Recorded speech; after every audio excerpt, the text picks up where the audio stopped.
আগন্তুক স্বাধীনতা দিৱস উদযাপন সন্দৰ্ভত জোনাইত প্ৰশাসনৰ সভা সম্পন্ন মহকুমাধিপতিৰ আহ্বানক্ৰমে বুধবাৰে তেওঁৰ কাৰ্যালয়ৰ সভাকক্ষত দেশৰ আগন্তুক স্বাধীনতা দিৱস উদযাপন সন্দৰ্ভত এখন সভা অনুষ্ঠিত কৰা হয়। মহকুমাধিপতি শান্তনু গগৈ পৌৰোহিত্য কৰা সভাত জোনাই ৰাজহ চক্ৰ বিষয়া ৰাজীৱ সোণোৱাল, মহকুমা আৰক্ষী বিষয়া প্ৰাণজিৎ লহকৰৰ লগতে বিভিন্ন চৰকাৰী বিভাগৰ মুৰব্বী বিষয়া, বিভিন্ন দল সংগঠক, প্ৰতিনিধি আৰু বিশিষ্ট নাগৰিক ৰাইজ উপস্থিত থাকে।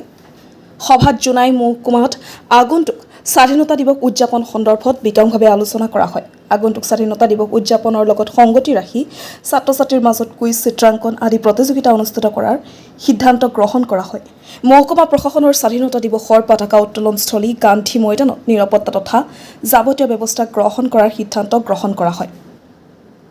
মহকুমাটোৰ বিভিন্ন চৰকাৰী বিভাগক স্বাধীনতা দিৱসৰ বিভিন্ন দিশৰ দায়িত্ব অৰ্পণ কৰা হয়। তদুপৰি চৰকাৰৰ বিভিন্ন বিভাগৰ লগতে সমাজৰ বিভিন্ন ক্ষেত্ৰত অসামান্য অৱদান আগবঢ়োৱা বিশিষ্ট ব্যক্তিক বিশেষ সম্বৰ্ধনা জনোৱাৰ সিদ্ধান্ত গ্ৰহণ কৰা হয়। মহকুমাধিপতি শান্তনু গগৈ জোনাই মহকুমাত শান্তি শৃংখল বজাই ৰাখি সুচাৰুৰূপে আগন্তুক স্বাধীনতা দিৱস উদযাপনৰ ক্ষেত্ৰত সকলো ৰাইজৰ আন্তৰিক সহায় সহযোগিতা কামনা কৰে।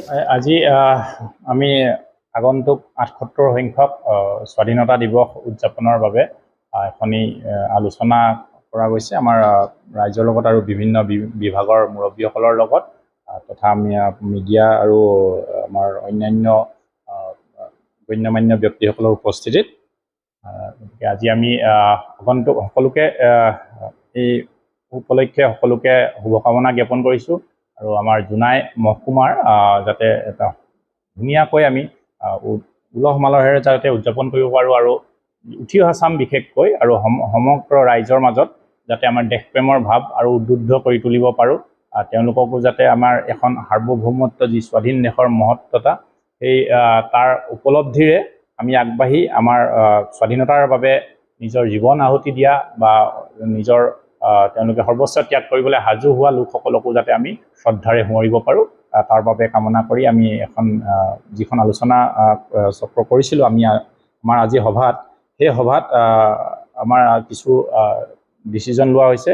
সেইমতে আমি আগন্তুক 15 আগষ্ট তাৰিখে আমি যি প্ৰগ্ৰেমবিলাক আমাৰ কৰা হৈছে সেইমতে কৰা যাব আৰু তাৰ আগে আগে আমি 3 দিন ধৰি আমি বহু অঞ্চলত চিমেণ্ট চাপৰি হওক, তেলাম বা অন্যান্য অঞ্চলতো আমি কিছু প্ৰগ্ৰেম হাতত ল'ম, বিশেষকৈ স্কুলীয়া ছাত্ৰ ছাত্ৰীসকলৰ মাজত যাতে তেওঁলোকে এই সমগ্ৰ প্ৰক্ৰিয়াৰ লগত তেওঁলোকে জড়িত হৈ আহিব পাৰে। হয়, আমাৰ বিভিন্ন ধৰক আমাৰ বেলেগ বেলেগ কেটেগৰীৰ মাজত বেলেগ বেলেগ আমাৰ কম্পিটিশ্যন হ'ব। স্কুল বা অংগনবাড়ী কৰ্মীসকল ছাত্ৰ ছাত্ৰীসকলৰ মাজত স্পীচ কম্পিটিশ্যনেই হওক, পেইণ্টিং কম্পিটিশ্যনেই হওক, কুইজ কম্পিটিশ্যনেই হওক বা অন্যান্য কম্পিটিশ্যন হ'ব। ঠিক তেনেকৈ আমাৰ সেইটো হ'ব আমাৰ 15 আগষ্টৰ আগে আগে আমাৰ সমাপ্ত হৈ যাব আৰু তাৰ মতে আমি যিসকল বিজয়ী আছে তেওঁলোকক আমি চিলেক্ট কৰি ল'ম। তাৰ পাছত 15 আগষ্টৰ দিনাখন বিশেষকৈ সেইদিনাখন আমি পুৱা 5 বজাৰ লগে লগে মহকুমাটোত প্ৰভাত ফেৰী কৰা যাব আমাৰ দেশপ্ৰেমমূলক গীতেৰে জোনাই বিশেষকৈ জোনাই অঞ্চলত এই কৰা যাব আৰু অন্যান্য অঞ্চলতো কৰা হ'ব। আৰু তাৰ পাছত 7 বজাৰ লগে লগে সকলো ৰাইজে যাতে ঘৰে ঘৰে তেওঁলোকে পতাকা উত্তোলন কৰে তাৰ বাবে 7 বজাত তাৰ পাছত 7:30 বজাত চৰকাৰী হওক, বেচৰকাৰী হওক বা আমাৰ এডুকেশ্যনেল ইনষ্টিটিউশ্যন হওক বা আমাৰ বাণিজ্যিক অনুষ্ঠানবিলাক হওক তেওঁলোকে 7:30 বজাত পতাকা উত্তোলন কৰিব পাৰে, কৰিবলৈ তেওঁলোকে অনুৰোধ জনোৱা হৈছে। আৰু 8:40 আমাৰ জোনাই মহকুমাধিপতি কাৰ্যালয়ৰ সন্মুখত যি আমাৰ জাতিৰ পিতা মহাত্মা গান্ধীদেৱৰ প্ৰতিমূৰ্তি আছে সেই প্ৰতিমূৰ্তিত মাল্যাৰ্পণ কৰা যাব আৰু 9 বজাত ঠিক তাৰ পাছতে 9 বজাত আমি যিখন গান্ধী ময়দানত থকা মূল পতাকাখন উত্তোলন কৰা যাব।